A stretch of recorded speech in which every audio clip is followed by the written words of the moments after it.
Hello and welcome to my introduction for Iron and Oak.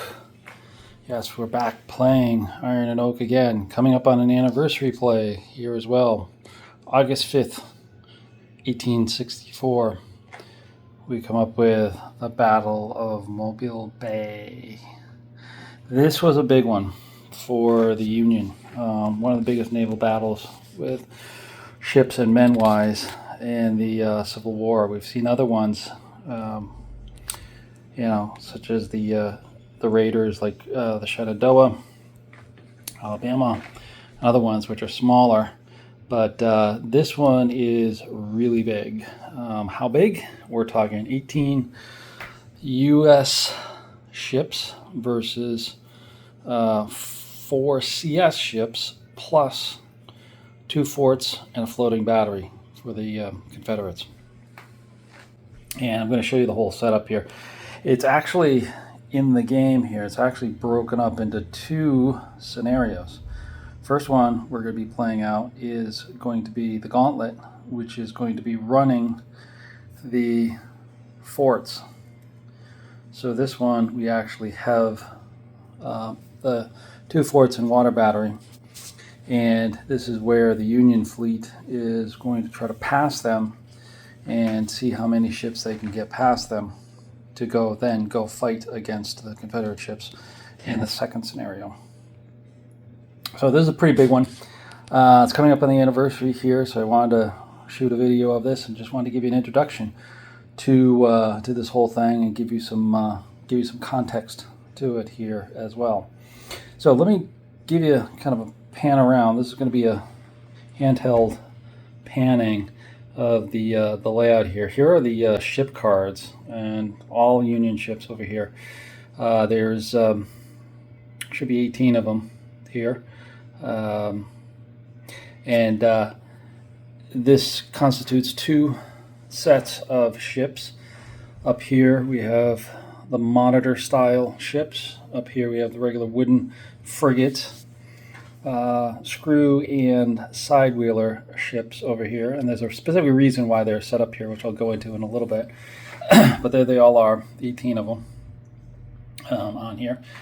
Then moving across here, we see our dice tower and dice, and moving on to the board. Here we have the board layout, and we have the cards for Fort Gaines, Fort Morgan, and the water batteries for Fort Morgan. Now, on the board itself, Fort Gaines is down here. Fort Morgan and the water batteries are up here. Union will be coming on the board where they're lined up over here. Let me zoom in a little bit. There we go. Over here. This is what I was telling you about before. With the Union, monitors are going to come in on this row. The sloops and side wheelers are going to come in on this row here as well. They're going to come in 2 ships each turn, and they're going to be lashed together, and I'll get into a little bit of the details on that here in a moment. If you knew about the battle, that's how they actually came in, is that Farragut lashed them together, and we'll talk about that. I have a passage on his instructions for the battle itself. Then coming back to the map, you'll notice on the board itself there's several counters. There is a obstruction and torpedo. Entering either one of these hexes will require some dice rolls for, or dice modifiers or dice rolls. Modifiers for the obstructions to see if they can maneuver around them. The torpedoes actually potentially can explode and destroy and sink ships, which happened historically as well.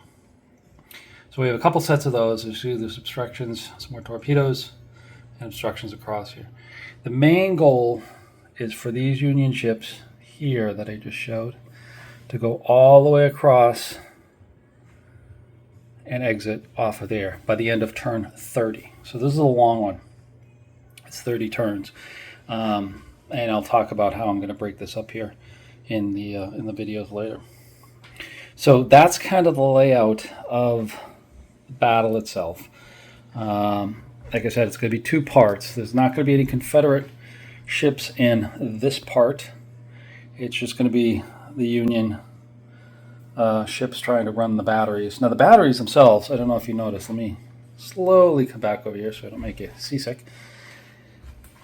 The batteries themselves are pretty powerful batteries. There's sections to the batteries. There's 2 for Gaines, 4 for the Morgan proper, and then 2 for the water batteries over here.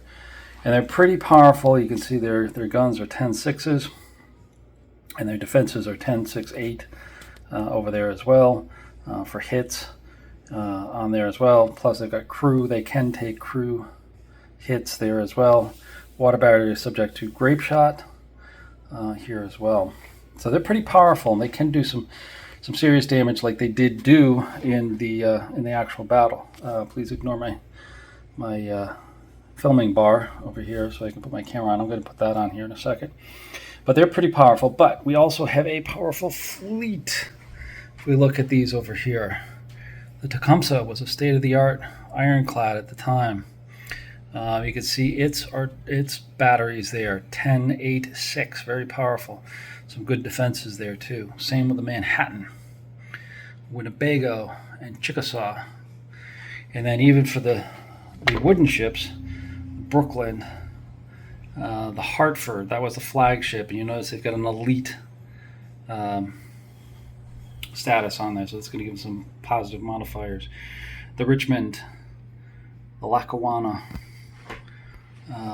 Monongahela, Ossipee, and Oneida, all powerful ships. And then kind of some of the secondary ships over here that were lashed to those main ships that I was telling you about, the Seminole, Quebec,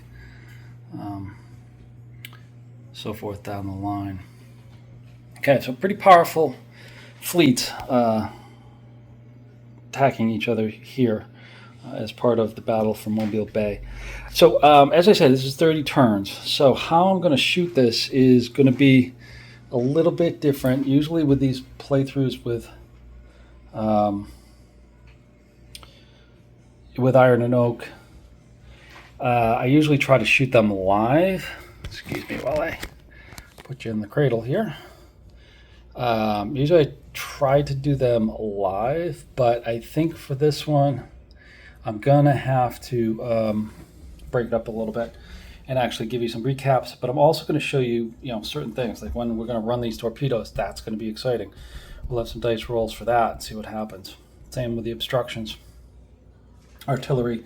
When we get most of the ships on, I'll start showing a few scenes from that, as well as wrap-ups every so many turns, maybe every turn, maybe every so many turns, depending upon what the action is, within there. Because like I said, it's going to be 30 turns. So it's going to take a little bit, not too much longer. I think this is probably going to take a full day's worth of activity to get it all completed. And then I've got the second scenario. The second scenario, it's a little bit different. Well, not so much different, but it's a continuation. This is the second one. This is the final clash, they call it.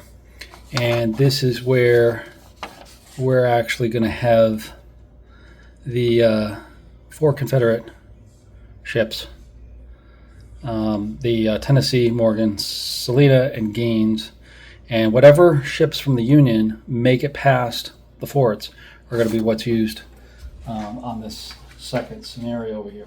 The object of that one is obviously going to be defeat the Confederate ironclad and gunboats within there, or for the Confederates to knock out 4 Union ships if there's 4 that have passed. So, going to be very interesting. Going to take me a little bit of time. That scenario is 25 turns, but I think that'll go a little bit quicker depending upon the ships that make it past the forts and the guns. So, with that said, I want to give you a little bit of background if you're not familiar with this battle. Happened August 5th, 1864. This was the last major port that was open on the Gulf Coast that the Union wanted to close up. Grant actually wanted to attack this earlier, 6 months to a year earlier than actually happened, but the resources and the manpower just wasn't there to mount any type of attack. And this was actually not only the naval battle that we're showing here, but there was a amphibious landing at Fort Gaines, as well as later on up in the bay itself to establish a base for the Union Army. A couple of good books on this I'm just going to pass along. Actually, I'm going to be reading a little bit this here for me as well. This one, if you want a good overview, James McPherson, always a good writer, The War on the Waters. Good overview, nice, solid details, and the details come from the same sources that I've seen and used with that. That's a very good book if you just want to get an overview. There's a very good chapter in there that talks about the lead up as well as the battle and the aftermath in there as well. And then I always like the primary sources. I always also like the reports and stuff on there. I found this one a while back on this is Mobile Bay. This one is a little bit different, as this is just the reports by the captains of both the Union and Confederate ships. So we've got Admiral Farragut's, we've got Admiral Buchanan's, Buchanan, and some of the captains of the other ships, both Union and Confederates, their reports, which are very interesting. I always find that interesting. And I also found, too, that all of those reports are actually in another set of volumes, much like the official records for the armies. There is an official records for the navies as well. So, kind of interesting from that perspective, and being able to go back and read a little bit more about them. One thing that kind of struck me here that I wanted to pass along with you is a short passage from Farragut's General Order Number 10 with the attack for the attack on Mobile Bay. So he basically wrote this out about a month before the actual attack here. Strip down your vessels and prepare for conflict. Send down all of your superfluous spars and rigging. Trice up and remove the whiskers. Put up the splinter nets on the starboard side and barricade the wheel and steersman with sails and hammocks. Lay chains or sandbags on the deck over the machinery to resist a plunging fire. Hang the sheet chains over the side, or make any other arrangements for your security that your ingenuity may suggest. Land your starboard boats or lower and tow them on the port side. Port is left, starboard's right. Place a leadsman and a pilot in your port quarter boat, or the one most convenient to the commander. And they were doing this, just real quick pause here, they were doing this because if you remember the way that they're lashed on here and how they were going to approach is, we notice with the Brooklyn here, its port side is lashed to the Octaria, and its starboard side is open to the fire from Fort Morgan. So they're securing all of the right side, the starboard side, from any type of damage and fire, moving it to the port side. From the perspective of Fort Gaines, the other side, that's where the other ships on the port side would take fire in there. And they were instructed to do the same thing, to move theirs to the opposite side, the starboard side. The vessels will run past the forts in couples, lashed side by side as hereinfore designated. The flagship will lead and steer from Sand Island north by east by compass until abreast of Fort Morgan, then northwest half north until past Middle Ground. Middle Ground is this ground in between. Move you back over here. This ground in here between the two forts. Then north by west, and the others, as designated in drawing, will follow in due order until ordered to anchor. But the bow and quarter lines must be preserved to give the chase guns a fair range, and each vessel must be kept astern of the broadside of the next ahead. Each vessel will keep a very little on the starboard quarter of his next ahead. Then when abreast of the fort, he will keep directly astern and will pass. And as we pass the fort, will take the same distance on the port quarter of the next ahead to enable the stern guns to fire clear of the next vessel astern. Now that was a lot, and I don't expect you to understand all that, but what that basically means is these will come up in line, just like I have here, and they'll be coming in. The way they'll be coming in, they'll be coming one at a time and then moving up here, and they will be going up like this. In the non-game form, what will happen, if I show you on, there is a map here someplace, if I can find it, that actually shows how they will approach. Here we go. So I'll drop this in. You can see how they're going to approach there. They're basically going to come in a line ahead approach like this, but it's going to be staggered, more of an echelon type of thing, throwing in some Army terms there. You notice the ironclads will be out in front in the same pattern there. Over here is Fort Morgan, and then actually over here is the Confederate ships. Okay, so that was a plan. And this is why I'm reading to you. It's very detailed and it's very interesting, at least to me, to understand what the battle is going to be like. I'm going to try to simulate this if possible, but we'll see. We'll see how it goes. Then he continues on. It will be the object of the admiral to get as close to the fort as possible before opening fire. The ships, however, will open fire the moment the enemy guns opens upon us, with their chase guns and other guns as fast as they can be brought to bear. Use short fuses for the shell and shrapnel, and as soon as within 300 or 400 yards, give them grape. It is understood that, therefore, we shall have fired too high,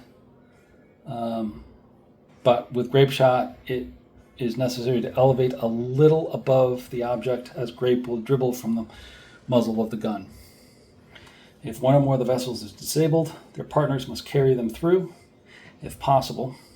But if they cannot, then the next astern must render the required assistance. But as the admiral contemplates moving with the flood tide, it will only require sufficient power to keep the crippled vessels in the channel. So he's talking about keeping those units. If they become disabled, if they lose their power, they're still going to get pushed in, but do what you can to get them in. And then finally, vessels that must place guns upon the poop and topsail, forecastle, and in the tops of the starboard side. Should the enemy fire grape, then they will be removed, the men from the topsail, forecastle, and poop to the guns below out of grape range. Not saying he's going to order the Marines up into the rigging and set it up so that they can actually fire down into the forts, hopefully killing or sharpshooting the gunners. And then last, the howitzer must keep a constant fire from the time they can reach with shrapnel until out of range. Signed, DG Farragut, Rear Admiral, commanding West Gulf Blocking Squadron. Okay, so that was his orders. I thought that was interesting. Hopefully you like that as well. But the detail with it that was put into his command was, I thought, very interesting in terms of how this plays out. I will try to get to some other passages of their reports, their after-action reports, as we play through, and definitely towards the end of this here as well. So, with that, I think we are good to go with this. Hopefully you've enjoyed this little brief introduction to the Battle of Mobile Bay. Again, 160th anniversary of this. 160 years ago on August the 5th, this battle occurred early in the morning. They started out very early, just after sunrise, and most of the battle was concluded by lunchtime or thereabouts on there. But we'll go through that as we go along here. So hopefully you enjoyed this. Stay tuned for the first set of turns, and we'll go from there. Thanks for watching.